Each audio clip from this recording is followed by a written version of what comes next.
What's up, everybody? Ship Squad. This is your girl Z, and welcome to Ships, y'all. This is the relationship show where we chronicle the difficult and hidden world of true to life relationships. What's up, squad? What's up? Hey, how you doing? All right, good. How you doing? How was your week, girl? It was good. It was challenging, but yeah, really you got through it. Some gut-wrenching, heart-wrenching things, but okay, onward and upward. Okay, all right, Dr. Hosea. Man, it was a very exciting weekend to say the least, but it was good. No complaint. All right, Pastor Rick Arcee. Beautiful week, recovering from this whole Rona stuff. You know how it hit everybody, so recovering. Thank God. All right. Well, y'all, we got some exciting news. I don't have tea today, but actually I do have tea, but it's not like the hot tea. But anyway, we're going to get into some juicy conversations today. Before we get into the message in about, take my little sip. I don't know how to say it. So it's this bishop, right, y'all, that's been single for a long time. And he had this person he's been seeing for a long time. And so he decided to go ahead and get engaged. So and it's just a hot topic in LA. A lot of people have been talking about it. It's buzz on the streets. I'm like, congratulations. And yeah. So, Janine, you have any comments? Bishop Noel Jones. Oh, wow. Yeah. First of all, I thought someone was joking when I got the text that he was engaged. I thought, I'm like, this can't be true. And I'm like, why?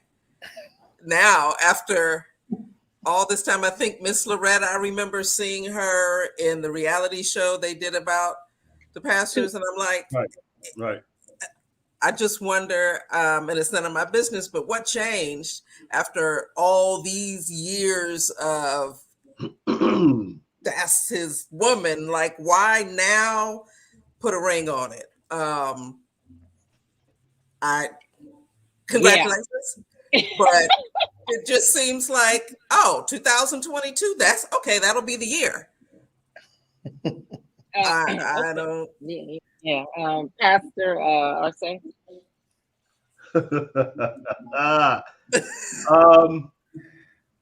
I think my brother's about to retire, and he wants to go into the sunset. With his beautiful fiance, soon-to-be wife, and it's going to be what's going to be in his life. She's obviously a very faithful, very kind You woman. got that right. You can say faithful again. Put 2, 3, 4, 5 exclamation points at the end of that. Yeah, she, in the holy name of Jesus. Whatever she got coming, she deserved it. And, I'm happy for him. I'm going to be honest with you. I'm happy for Bishop Noel Jones. Very happy for him. So, but what does this mean to the congregation? Is there going to be like a whole lot of people leaving because he's like officially off the market? You know how the saints are sometimey about that. Well, let me start by saying I don't think it's any secret. I am a son of the house of the City of Refuge, where Bishop Noel Jones is our pastor and leader. And I was actually there during the time of this proposal, and I was caught off guard. I was going over there. They were celebrating his 72nd birthday, and I went to offer my birthday wishes. As soon as our service was over, I rushed over there as fast as I could to show my support for my pastor in his 72nd birthday. And as he was giving remarks, he continued, and I was floored, like, wow. But here is what I will say. And well, let me start here. Sister Zondra, I don't need all them exclamation marks. For one, first of all, but no, seriously speaking, honestly, I'm happy for Bishop. I'm happy Yeah. that he's gathered even the courage. Yeah. Sometimes when some people go through divorces, and it's hard to take that leap of faith again. Right. And he's been divorced for well over 20 years plus. Right. And for him to come to the point in life to say, I'm ready to officially settle down. It was funny before he made the official proposal, he said, and I thought to myself, should I give up the freedom jacket for a straight jacket? And after so many should I's, he says, but I decided to stop saying should I and say, will you marry me? And he was kind of romantic in it. And I'm really happy for Loretta. Really, truly. That's just being honestly, she was so, I don't think I've ever seen her happier. I don't think I've ever seen her happier. I went over to the house later for what was to be the birthday party that was also now an engagement party. And she was just on cloud nine. Well, wouldn't you after 40 years of waiting? Let me say this in the defense of my pastor. You say that. He told us, even on the show y'all referring to, he was very blatant about the fact that they were just friends. Now, I don't know how long it evolved. You know what? Come on, stop. To friendship. But now they are soon to be husband and wife. And Pastor Rick, I think you hit a nail on the head. Bishop's, talking about retiring. It's time to just settle down. And he's been working hard for a very long time. Very long time. He's been preaching the gospel since he was 19 years old. Yeah. And you do the math. I don't know how long is that from 72 to 53 years. 53 years. Oh my God. What that got to do with getting married? Can I ask the question? I want to pose a question. I'm trying to find the connection. I just have a question now. Okay, here's my question. Why is it that if he was not getting married, there would be no problem? No, you missing the whole. Go ahead. We didn't think that there was no problem. Yeah, that's the part with how it was going. Wait. No. Completely missing it. Go ahead, Rick. Okay, help me understand this. You said that she had to wait 40 years for him to do A, B, and C. Pastor Hosea just told you the man said that they were just friends. Now, listen. I've had friends. Anybody else on here had friends? Okay, like that.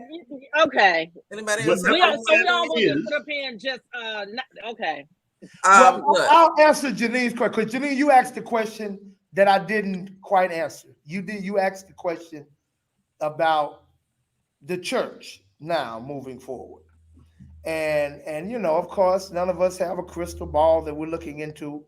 But I can say from my personal experience of not nearly being single as long as Bishop, after God called my wife home, in just that 2-year span,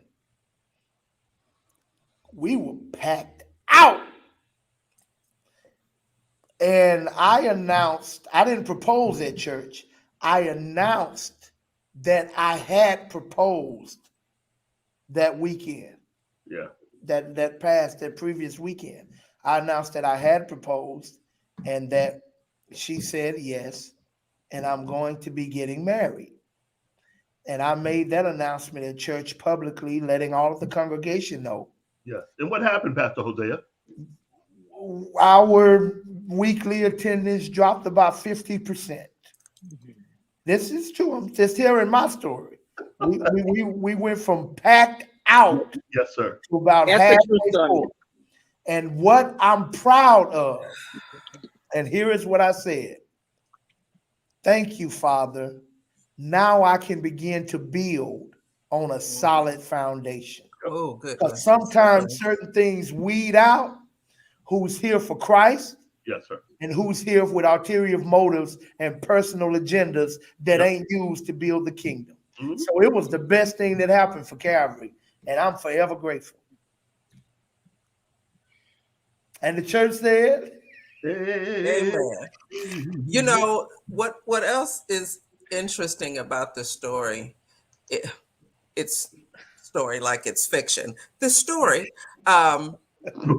is, I wonder what God said to her in terms of the waiting, because there's always people on the outside looking in at your situation. They're like, did God really tell you to wait that long? Was that really God? You know, after a year, 2 years, whether it was God or not, you still gonna wait? Yeah. You know, and we all, well, I won't say we all, I know many of us women, Zondra, and we've talked about this, we know of women who have been waiting on someone for 20 years, not even exaggerating. Yeah. God said he's the one. Yeah. 20 years. Yep. Eggs dried up, powder gone. Just for real. That's true. Right? Wow. Waiting. So that is that takes a lot of character and heart to wait. Right. And let me make this perfectly clear, because I don't want my comments to get lost in translation. As far as him or any other pastor, because I know of a pastor as well that got married. It's not always that the women want the pastor. That's what a lot of men think. It is not like everybody wants you. That's the honest to God's truth. Sometimes it's how you pick, who the person is, and how you view, especially in the Midwest, how they view first ladies, or how they view the how this person is going to come into the congregation. So, for instance, here in the Midwest, the first lady is really just really a big time extension of her husband. So they're doing a lot of the counseling.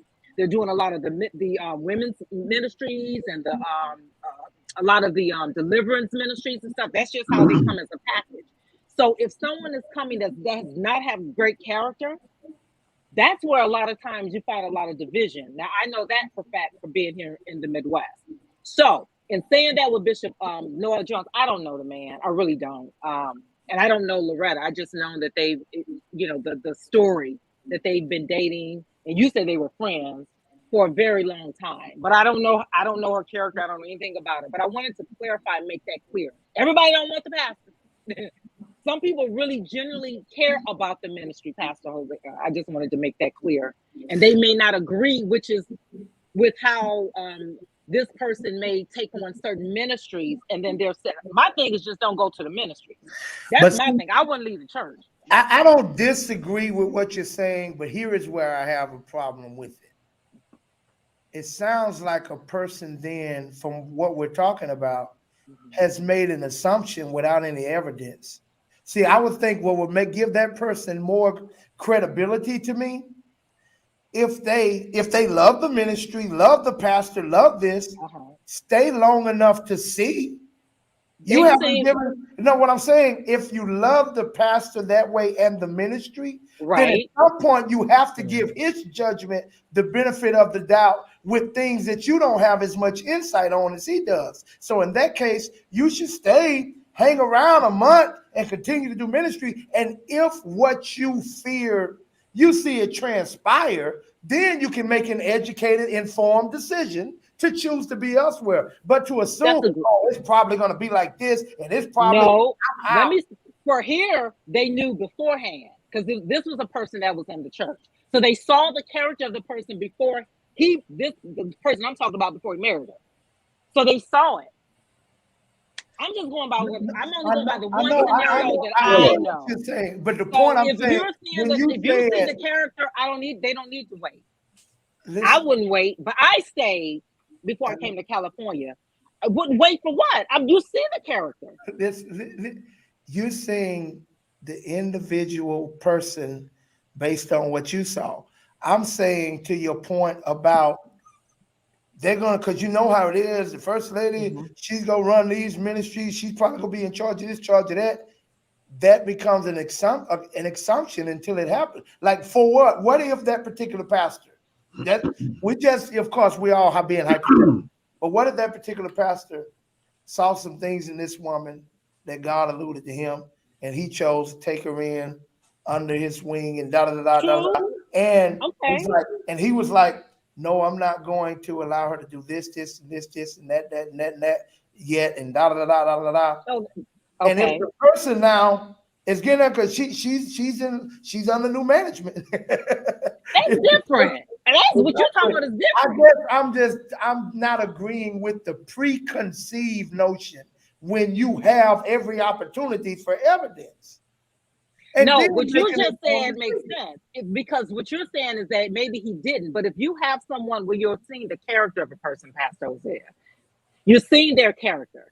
So some stuff you don't need any other evidence. If you're a liar, if you're a cheat, if that's your character, people can see that. Let me ask you. That's all I'm saying. I'm only talking about what happened in Michigan.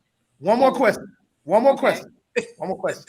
Then we can move on. You'd have seen me 20 years ago.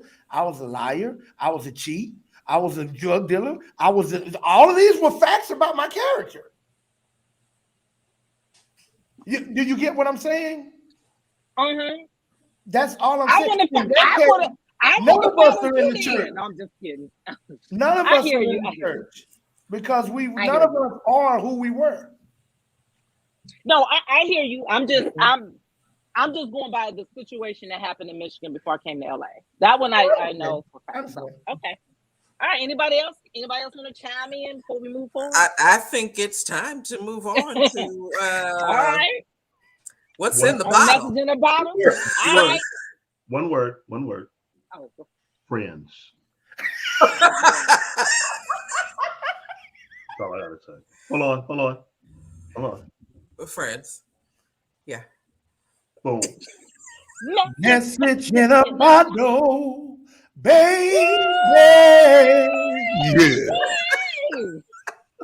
I like that. That was good. Nice. That was good. Dr. Hosea. Okay, guys. Woo, here we go. Dear Ship Squad, I never put my business out there like this, but desperate times call for desperate measures. And this is too sensitive to share with friends or family. I'm coming up on my 1-year anniversary, and I can count on one hand how many times my husband and I have been intimate. Our wedding night was disappointing because I was on my cycle. Nevertheless, I thought a few days later we would make up for lost time, but it was more like one and done. Neither one of us was a virgin before we got married, but we decided to not mess around until we said, I do. And now we don't. I never thought I would be the one wanting and begging for more intimacy. I don't know what the problem is, and he changes the subject whenever I bring it up. I love my husband and I want him, but I feel like he doesn't want me. I feel trapped in a sexless marriage. I would never cheat, but I understand why people do. What should I do?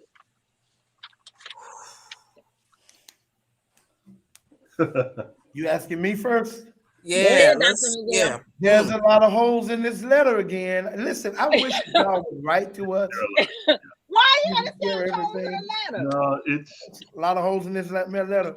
One for number one, but I'm not gonna deal with all the holes. I'm gonna deal with the question. What should I do? Number one, he doesn't want to talk about it. So first thing you should do, you should go to seek to find out why rather than assuming. Sometimes there can be a medical issue that maybe he's embarrassed about. Right. So the next thing I would wonder was sex something y'all talked about before you got married? And don't come telling me one and done if y'all been keeping yourself. You think he gonna just have that all built up and last 4 hours? What's wrong with you? Yeah. You're not being logical. Sure. What you expected? What dreams may come. On the what you should do for one is don't make him feel bad or get defensive, and find out what's wrong. Like whether like, hey babe, whatever that is. If we can get it, we can go get checked out. We can let him know you love him and you're with him and you never married him for sex. That y'all marriage is much greater than that. but you don't. You want to continue to expand and to continue to grow in your marriage, and you want you to see what y'all can do. He may just need a little help. There may be something that has absolutely nothing to do with you that he could be embarrassed about, because when it comes to manhood, when we feel in any type of, dents in our manhood armor, that is not a good feeling. So why would he tell her though? That's the part of the I don't know how she's been acting. Like, Yeah. that's what I'm saying. I'm telling her, check if when a man won't talk to you, there's a reason. Maybe you've come across a certain way. For one, it ain't easy for men to talk about sensitive things like that anyway. But when especially something like that. But that's why you have to be more delicate and unjudgmental because if he feeling like, he has to feel like you've given him a safe enough place to talk. He don't want to know the girls in the hair salon is finna know about this. He may not trust you. Right. There's a reason. They just got married. Well, that's why he don't trust you. So he should have. He ain't been with her no 20 years. Why y'all jumping on the girl? Rick, stop. Go down everything Pastor say. Wait a minute. Why is everything on the woman? I'm a co-signing everything he says. He asked, what should I do? She didn't ask me what he should do. Okay, so what if, again, we don't know, but what if the woman is coming from a place that has had some insecurities triggered? Because I could see that on her side, it still comes like, if I am enough, if you desire me, if you see me that way, you're going to want me. Okay. By him not wanting her or them not doing it often, I could see how that could be a trigger for her. And so instead of coming from a soft, caring, gentle place, it's the trigger speaking, it's the insecurity speaking. So I could see a lot of tension on both their sides, which would make it next to impossible to create a safe place to talk about it. I mean, they have to, but like you said, there's a lot of holes in it. I'm gonna just go ahead and jump off the deep end. Let me back up so I get a head start. Okay. When I heard that and I thought about some situations that I've heard of that were similar to this. I've heard of them as well. It ended up in divorce, and they found out that their significant other was gay.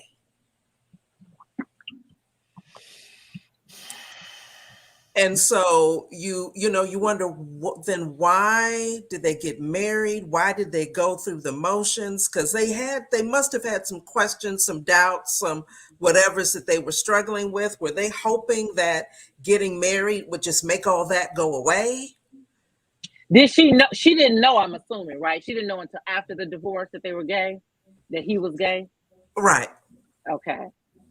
I mean, my thing is, I've heard of that as well from the women, and the guys are just not being honest. From the women that I've talked to. Now, of course, everybody, I don't know if they're being honest with me.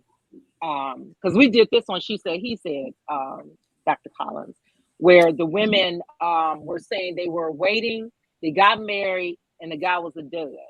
And he just wasn't telling her, and you gave some suggestions as to what she should do. My whole thing was saying, dude, why would you not tell her that up front? It shouldn't be after the wedding. If you know you got impotent problems, if you're on the little blue pill, I know it's embarrassing. I know it may be uncomfortable, but as you guys spoke of in the other previous shows we've done, get all that stuff out in the open. If you think anything is going to come up that could possibly hurt your relationship or marriage, let her know. Rick. I concur with everything you said, brother. Hey, no, I want to add something to Janine's point. Mm-hmm. The reason, based on the letter, because none of us know, I don't think it's the gay thing, unless, because I don't know why she would leave. If this letter said, my husband is da-da-da-da-da-da, he never has time for me. He's always with his friend Bernard, and they always, and he's always, and I can't, it's like we can't do anything. See, there's not even a mention of a homie or him being with his friends or him. There's nothing that she actually gave me that could push me in that direction. This is why I think I took the position I took. This letter sounds like someone I counseled years ago. Had just gotten married, it's so great, had saved themselves, da da da. And after the marriage, the woman was frustrated sexually. And the guy was not the type of guy that's very communicative. He doesn't, he already wasn't one that communicates a lot. But it ended up ultimately after me continuing to encourage her that we got to talk about it. We need to get some things checked out. And she kind of changed her position of what's wrong with me after, I had to counsel her individually. And once she shifted her position to be more sensitive to his needs and da da da, they found out that it was a medical issue. And then they began to move forward with medical help. And that's why I took it there, because it just reminded me of that. Okay. All right. Okay. Ready for the next letter? Let's go. Woo. I'm Today a 27. is heavy. Yeah, it's very heavy. I'm a 27-year-old female dating a 39-year-old man. We've only been dating a little over a month, but it feels like one of the best relationships I've ever been in my life.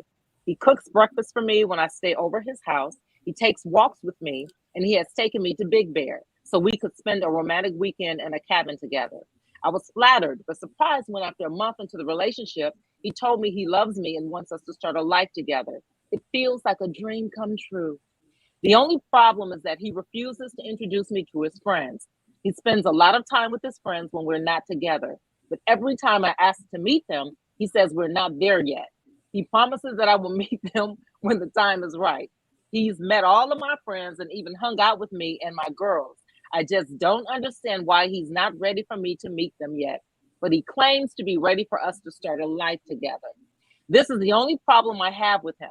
I am making something out of nothing, or does he have something to hide?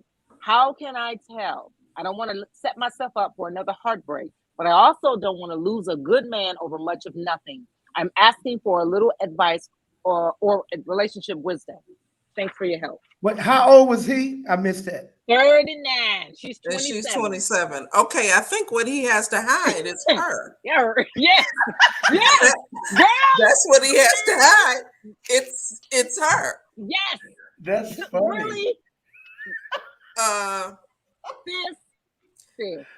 Sis, girl, run and run fast. Run and run fast. There's not even, you don't need no conversation. Need to know the why. Just be gone. Pack up. Like, dude, I ain't feeling it no more. All you gotta do is I ain't feeling this no more, and just be gone. Because it sounds like a bunch of malarkey, a bunch of hooey. Look, I'm dating myself. Okay, lies. There we go. All lies. Lies. It sounds like he's telling her what he thinks she wants to hear to keep her in whatever place he wants to keep her. When you're saying, "Oh, I see us having a life together." When we hear that, we're like, "What else?" Right? And he's saying this stuff, but it's his actions. If he's not willing to introduce her and claim her before the world, that's not who he's really trying to spend the rest of his life with. And what does he mean? It's not time. It was time for him to make breakfast and do all kind of romantical things. Okay, Pastor, say. I don't think that. Him being ashamed of her because of her age. It could be looks. I didn't think about that. It could be looks. He's not ready for folks to criticize. Oh, wow. Everyone's silent. No, that was a great point. Wow. Think about that. That never even crossed. Like, why is he even with her? She don't need him anyway. Maybe they're conditioned I don't know if he has any kids or past wives or they're going to Yeah. compare. I've seen that part of it where I had a good friend. We knew his wife. They got a divorce. A couple years later, the second lady, that he hooked up with wasn't attractive, and he did not bring her around. He didn't, bro. And I was like, yo. And I was like, attractive to who? He didn't think she was attractive? Who cares what anybody else thinks? Right. Obviously. Okay. Obviously. But this is the thing. Why do all these? I've heard so many men say, I have this, a lot of guys think they have these really, really pretty girls. And then the women are looking, some of the other guys are looking like, no, it's beauty is in your eyes. Now, some people are like the Halle Berrys, the Beyonces, but that's funny to me, to where we put so much emphasis on not bringing somebody around because of what the heck they look like, thinking that they are 10, and when some people may think that they are 5 or 4. Well, unless you know what type of friends you have. That tells you who cares. As long as she look good to you, or he looks good to you. The boys care. This. I know, right, Janine? This is. I'm giving your perspective. No, I got two positions. I got two. Let me start with my devil's advocate position. But look, ladies, look, I don't know if he feels that you don't look good enough to introduce you to the homies. And this is for all the ladies out there. Look, you want to be with someone who is not afraid to be seen with you in daylight. I've seen it. They didn't talk with people that they know. You listen to you run. Get me up here. Leave that situation. Make breakfast for yourself. There are some men who will date certain type of women. And they will not bring them out during the day. Not before dark. Movies. Those are facts. They take them to the movies. They sit in back of the restaurant like she's a side chick. Yes. And she knows she's the main chick. Absolutely. Shut up. And I'm telling you, this dude. Don't date before dark. Don't date her before dark. Now, let me play devil's advocate. Here's my first devil's advocate. Then I come on my other point. Yep. Devil's advocate. What if, I don't know this guy. What if he's so ashamed of his friends that he don't want her to judge him by them? Maybe they express a certain part of his past that he's not proud of. And he really is not trying to associate. He doesn't want her to associate him with them.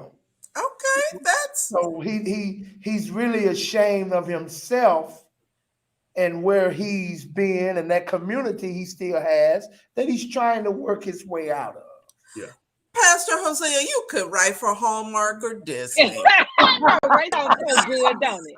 That sounds so good. Okay, now let me flip the coin. What's the truth? Now, what's the truth? Or he's what you call a sugar daddy. That's why he can take you to Big Bear. You ain't never been with your 27-year-old self. He know how to make breakfast. Dudes you date don't know how to make an omelet. He knows he's exposing you to things you ain't seen. Yep. And he can't bring you around them. Yep. Because one of them, his brother-in-law, they know his wife. There you go. And his kids. There you go, sir. You can't meet you. You gonna mess up everything. Yes, sir. You gonna mess up everything. Enjoy these free vacations. Yes, sir. Yes, sir. We need to hurry up and get off this letter. Look, I'm playing, baby girl. I'm playing. Please don't take me serious. I'm serious about what I said. I'm not serious about you sitting there and enjoying it. Gary, don't laugh at them. Don't laugh at them. That's the truth. Yes, you want to be some. And my question is this: she left some out in the letter because this will make a difference. He didn't invite you to his friends, but have you met any of his family? Let me see. Now, if you ain't met nobody, I'm telling Right, you. because it it's seems like because you ain't nobody. he met her friends and family, right? Yeah. If she ain't met No, none of he has his, never met any of his. Nope. then According I to the can tell letter. you all you need to know. Side chick. He's just saying what she wants to hear. Here. Lies, just Lies, all Okay. yeah, girls, whatever. This is not good for her. My vote is to leave. Run fast. See, what Zondra Hey! want him to say is this. Zondra want him to tell his friends that may not approve of her, tell them, look, Ronnie, Bobby, Ricky, and Mike, Yes, I sir. love the girl. Who cares who you like?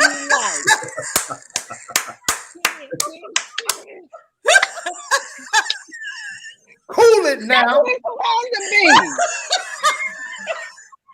And this is and the reason why I just had a flashback past it. Because I've had friends that's been done to before, and it just And somebody interpret to our audience that's under 40. That is a reference to New Edition. listen. Oh no, From the there he is in the back hollering. From the Candy Girl premiere album. Oh Yeah. God. But it does. That's because I've had friends that has happened to. So it just is. Of course we jumped them. But anyway, that was back in my hell. You better move on to the That was next back letter. in my Get us out of here. that was like in my backsliding days. Oh, Okay, so You jumped them? Anyway, I want to always say sanctified, and I'm Gangster. still here. Okay. Gotcha. Okay, switching Say gears. So Janine, you got some stuff for us. You know, it's a lot of hot topics, guys, for this week. There's a lot of stuff that's been heavily on my mind.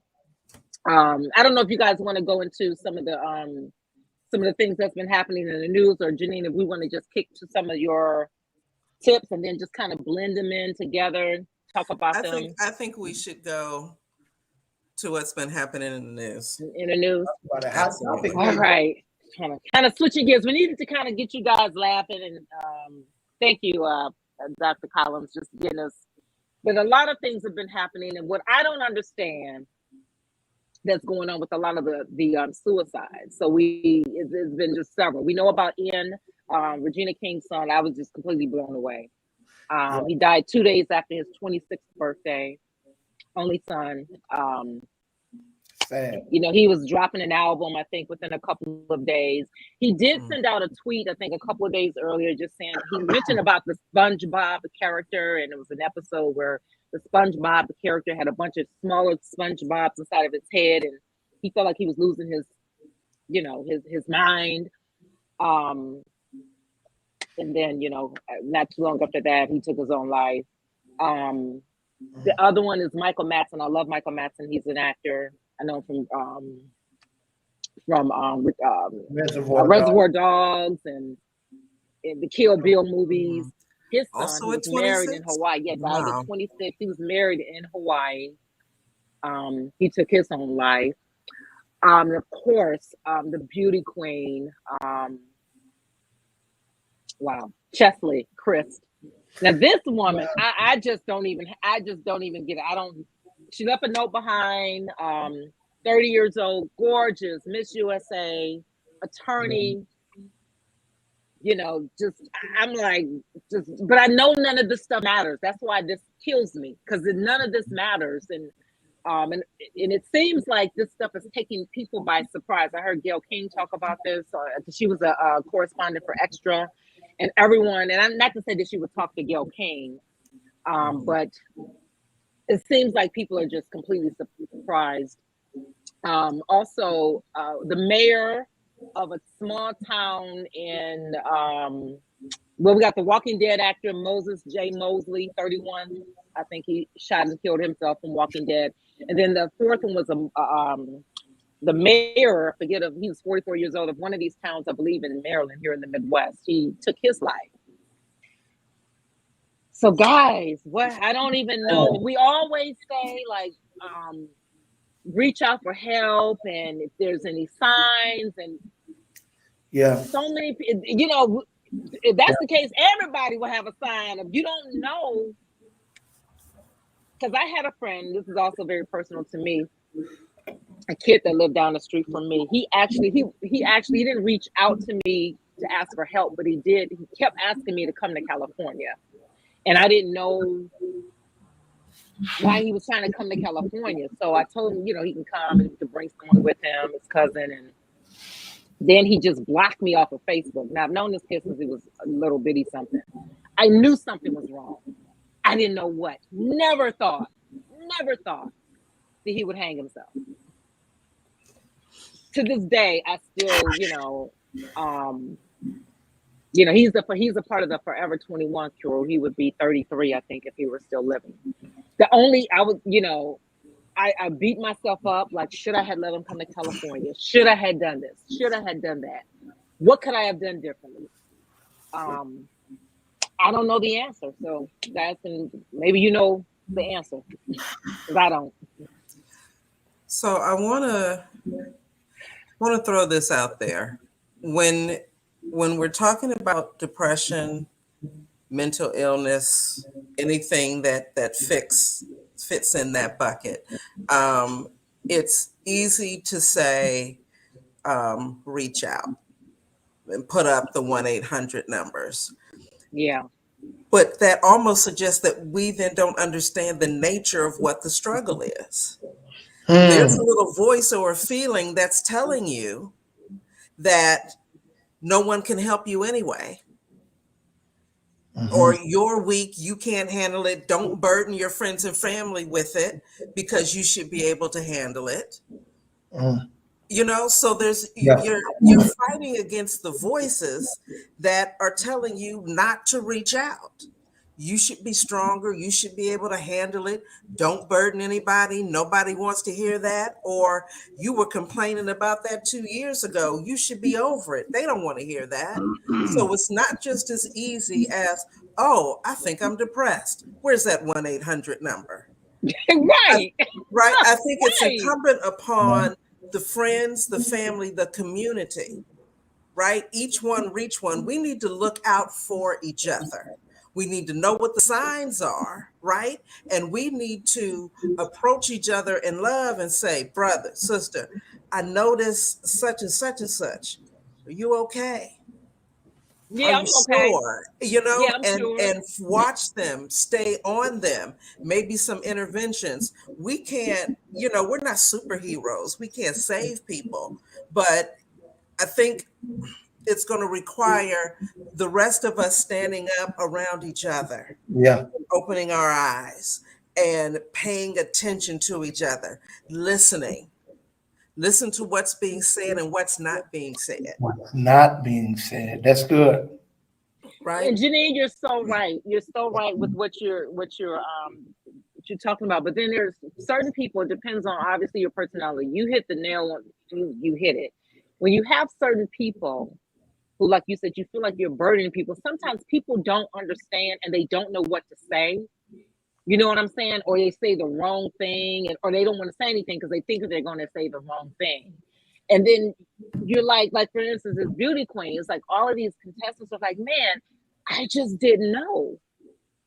And I don't know the answer to that, because like even with Brian, I never thought he would do that.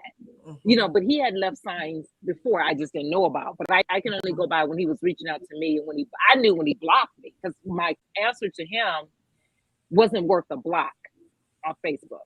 Right. And so I was then reaching out to my nieces. I said, go and talk to him. Let him know I'm not trying to not keep him. I didn't know what was going on. Right.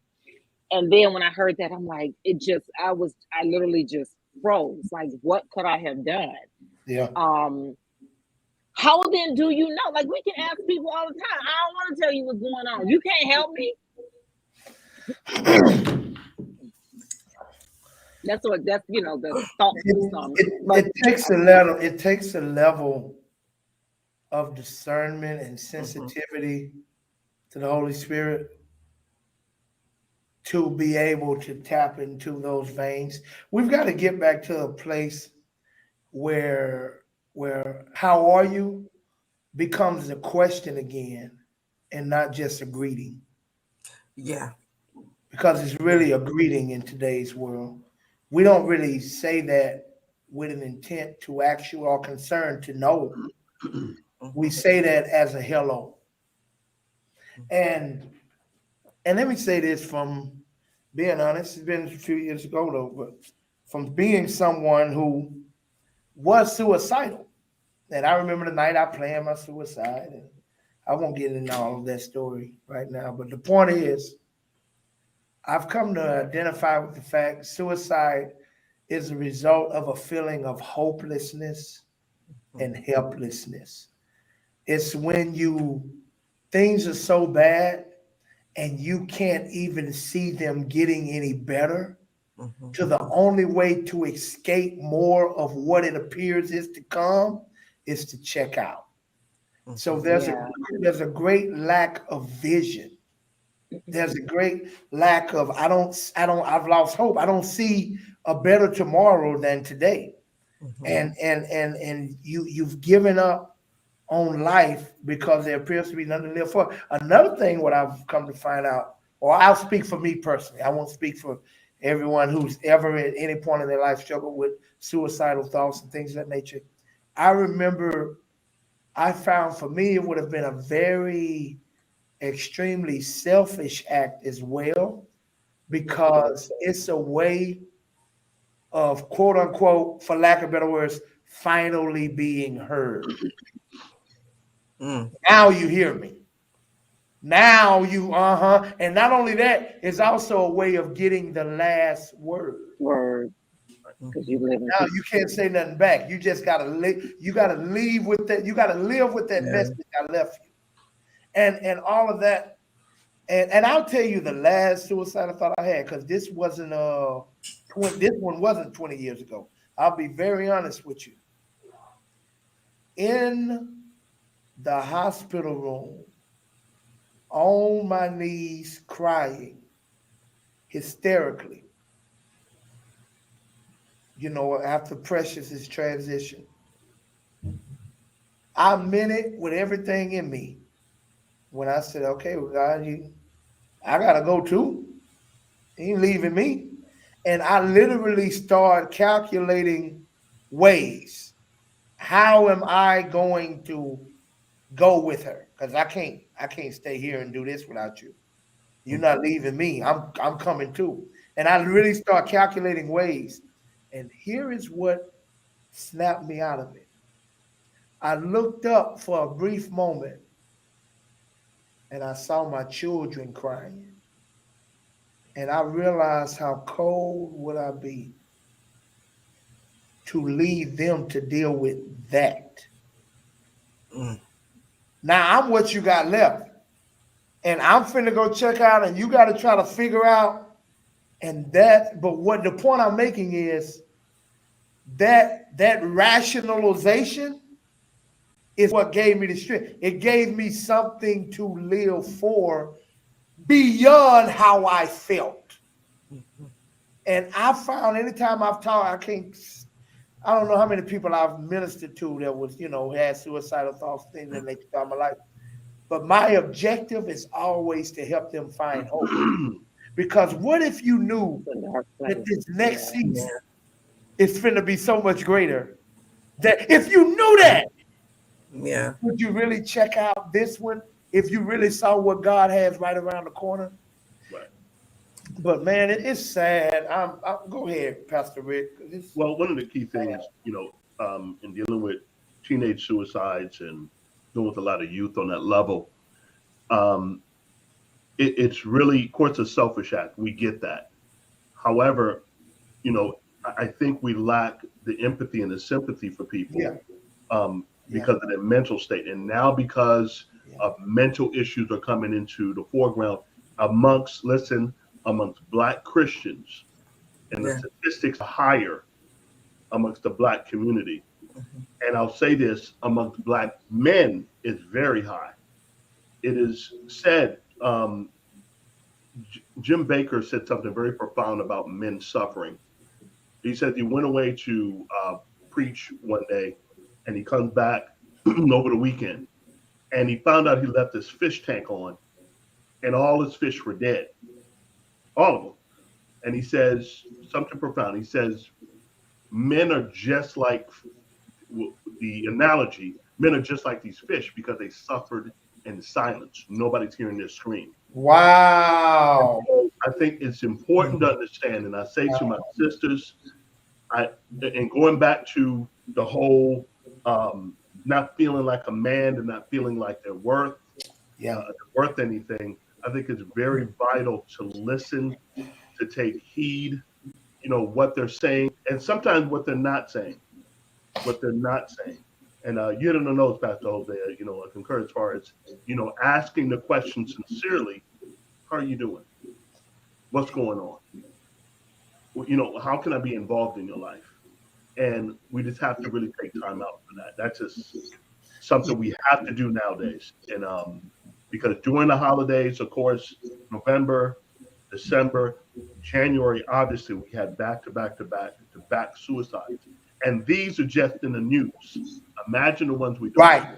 Right. Yeah. Right. Zondra said something I would like to pick up on earlier. I think you were alluding to how people can't believe how this person or how that person, because often on the outside looking in, we look at, hey, if you got money, if you got opportunities, if you got, you're beautiful, you are educated, you're smart, if you're talented, if you're gifted, how could you? And we look at it that way. I think Bishop Jakes coined the phrase public success, private failure. Mm-hmm. That's you live in here. Yeah. This is where you live. It's not out here. Right. And oftentimes, and I've wondered this, if I be honest, just throughout my life, I've always found I used to be perplexed to see how it seems like, people that appear on the outside looking in to have so much going for them. Yeah.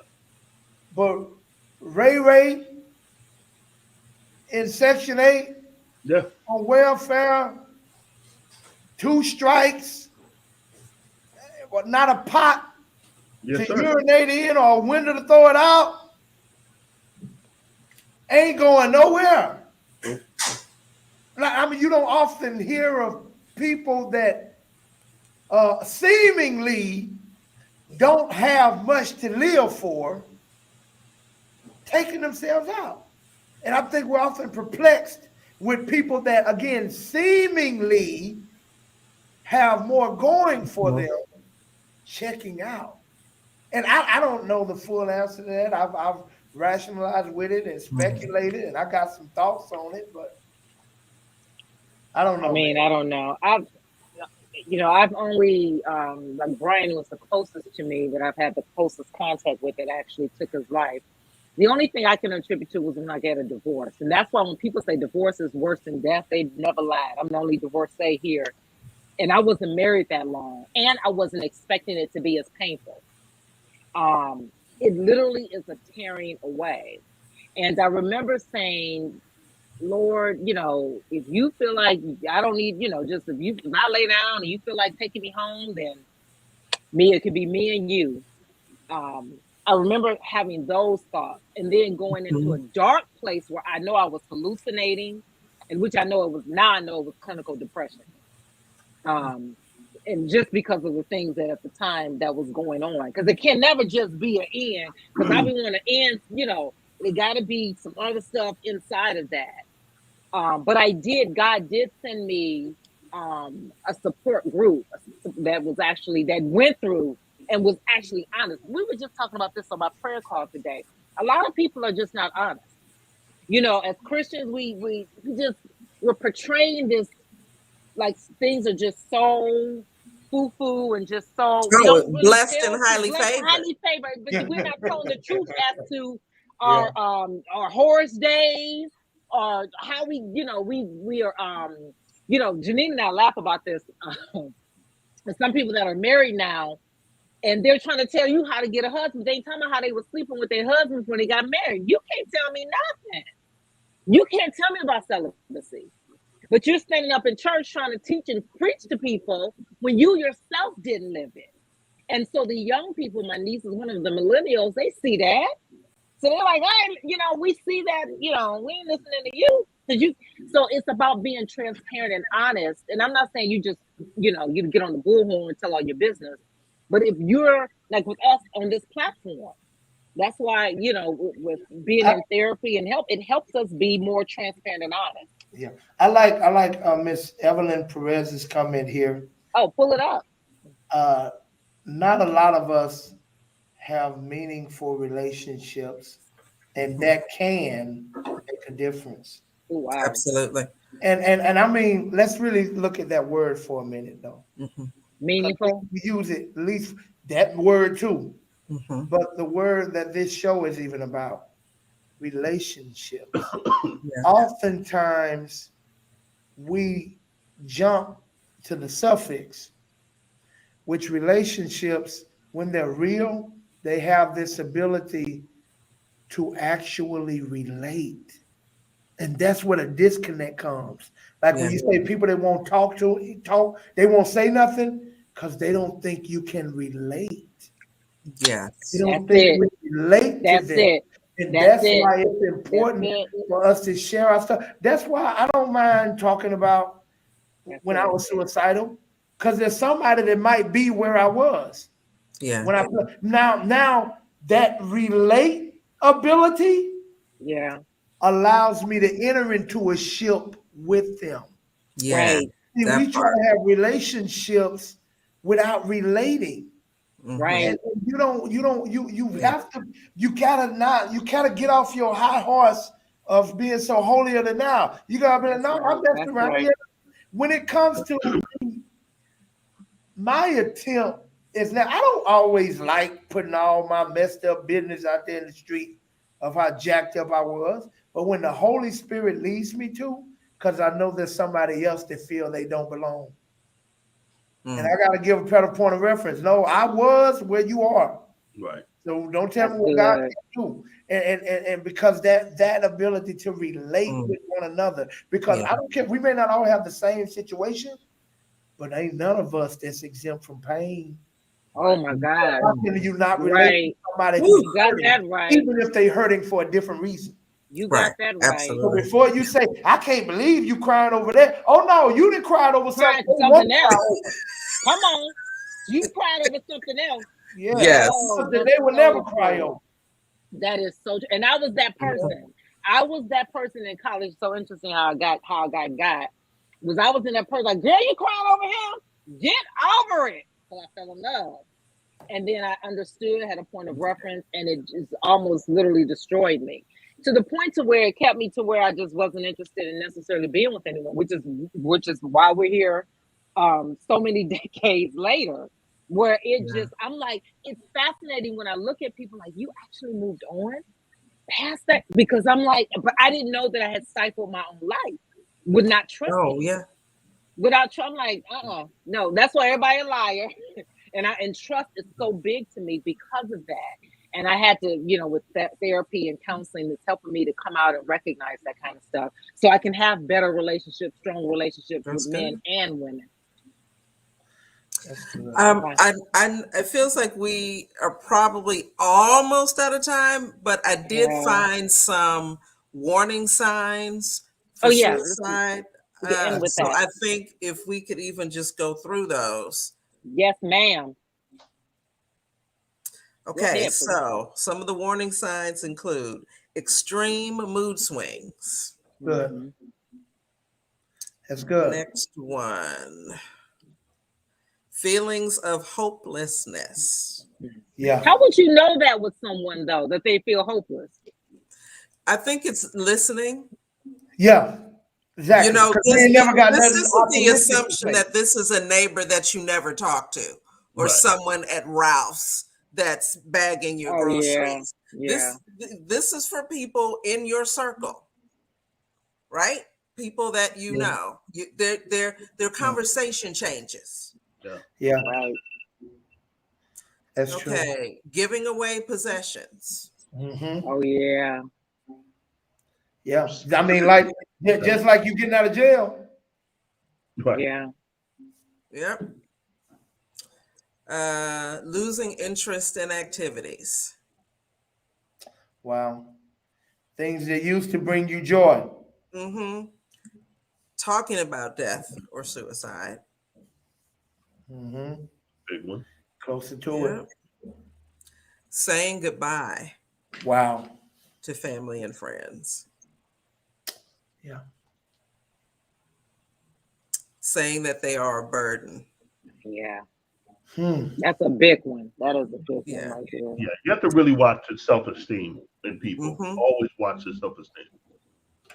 And then withdrawing from friends and family. So certainly there's probably more that could be added to this, and not every person who is suicidal will exhibit all of those warning signs. And if someone exhibits these signs, that doesn't automatically equal that they're suicidal, Right. Right. right? Just This disclaimer. Yeah. is pay more attention to the people around you, right? Than the Yeah. tweets and the Facebook posts and what you're going to like next and the next TikTok. Lift your head up every once in a while. Look at people, Yeah. listen to them. You Yeah. can send texts, but call people. I have friends that if I'm having some issues, when I say hello, their response is, "What's wrong?" Wow. Because they know, even with the hello, they know something's off. That's good. That's some good advice. I think everyone should Very weigh in good. on this, on some tips you would give to people of how, just from whatever, however the spirit leads you.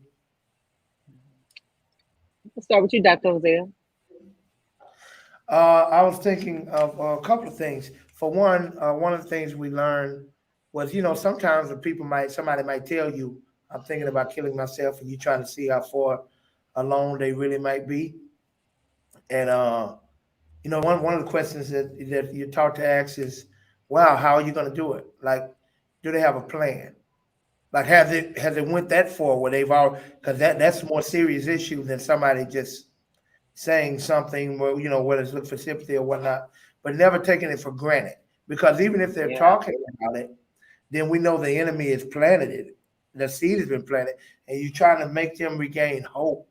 You're trying to Right. make them realize what they do have going for them, because their mind is stuck on everything that's wrong. Help them remember or identify Yeah. what's right.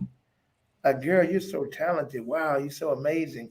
I know at any moment now things, because you can do this, you can do that. I've always admired this about you. And see now, because when you've lost all your self-esteem, you might need some others' esteem. So let me start planting it in you. Let me start pouring that in, because I've got to create hope. I've got to show you what you have to look forward to. I've got to show you what God is. Sometimes, maybe I can relate. Girl, I remember, boy, a time in my life when I was, I thought it was it. I'm just so glad I didn't give up then, because we never know. I found out when it got the hard, it was when I was the closest to my breakthrough. And encouraging, and I'll share this, I'm done. There's another pastor that I know, and this was before he was a pastor. Someone called him up. Now I'm not I'm not recommending what I'm going to say. I'm just sharing a story. Someone called him up from his church and told him he was going to kill himself. And he got so mad at that person. He said, really? Really, Doc? I thought we was better than that. You're going to this is what you're going to do? How can you be so selfish? And the guy thought he was talking about killing himself. He says, how could you be so selfish that you going to call me with this? Now you going to put this on me? So now, if I wake up, you did. So now I'm gonna feel like it's my fault. And I gotta live with that guilt the rest of my life. You had to leave that burden on me. Like, I can't believe you. And by the time he finished, that dude's still alive to this day. All right. Well, okay. I'm not advising that. Right. It was one man's strategy. But he said that the point I was gonna make, though, he talked to him for a long time. Yeah. Yeah. They had to come.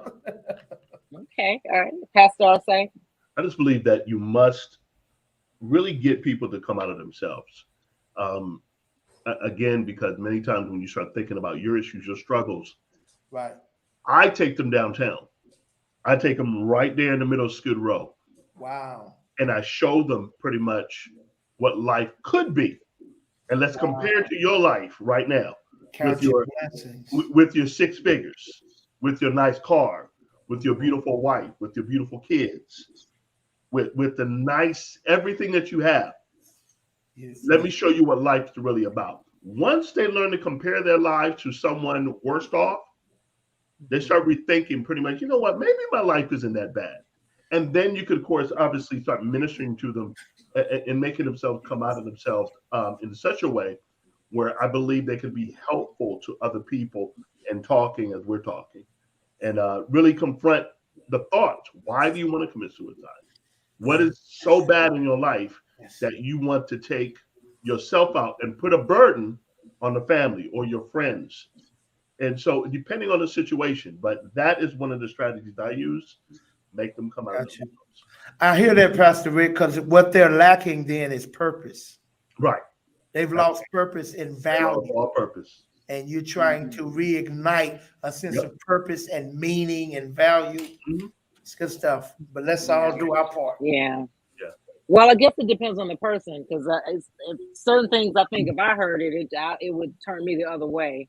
I don't know what I would say. I've never had that. Brian was the only one but I didn't know he was going to do that. Can I advise you on something, Zondra? So you don't know what you would say? That's okay. If you're ever in that situation and you don't know what to say, just know how to listen. Yeah. Just say, wow, talk to me. Tell me what's going on. Yeah. And what happened? Yeah. Oh my God, that's terrible. Yep. Let me hear. So what did you do then? Just become someone that cares enough to give them a space. Because if they release enough on you, they won't have as much left in them. Yes, sir. So just listen. That's good. When the scripture talks about, carrying each other's burdens, that's that part. Yeah. Yeah, that's good. That's good. Amen. Oh, wow. This is a heavy show, y'all. This is a very, very heavy show. Woo. I need to go worship because that's child. It's so heavy. I'm glad that we kind of took a little detour from what we were originally going to talk about. And certainly, if anybody is struggling or someone's struggling, there are the 1-800 numbers out there. But let's just keep our eyes open. Keep our ears open. Make a commitment to be there for your brother, your sister, your neighbor, your coworker. Just listen.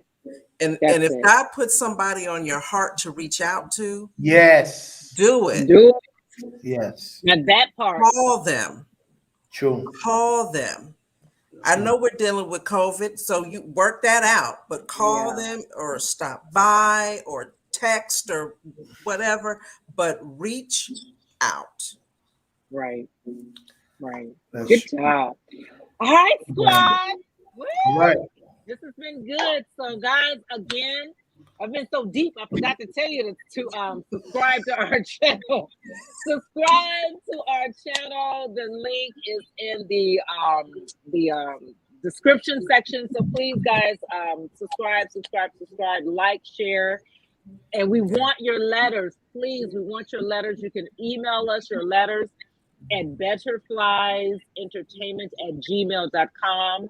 Betterflies Entertainment. And of course, you can hit me up as Zondra S. Wilson @yahoo.com. You can even go on any of my social media handles and inbox me your questions. We would love to read them. We're getting them coming in, so we want to be able to read yours with our surprises later on. But guys, this has been powerful. This has been good. Yeah. And guys, we're gonna catch you in 2 weeks. So be here in 2 weeks. That Valentine's, we're gonna have some hot stuff for you. Very hot stuff. So come on, take a little bit of time with us during drive time while you guys are on your way home. So, okay, again, like, subscribe, and share. Like, subscribe, and share. Okay, guys, any final thoughts before we just bon voyage to our group today? I would just say, pray this. God, use me to help somebody else. Amen. Amen. Amen. Okay. All right. Bye, everybody. We'll see you in a couple weeks. Peace. Everybody. Peace.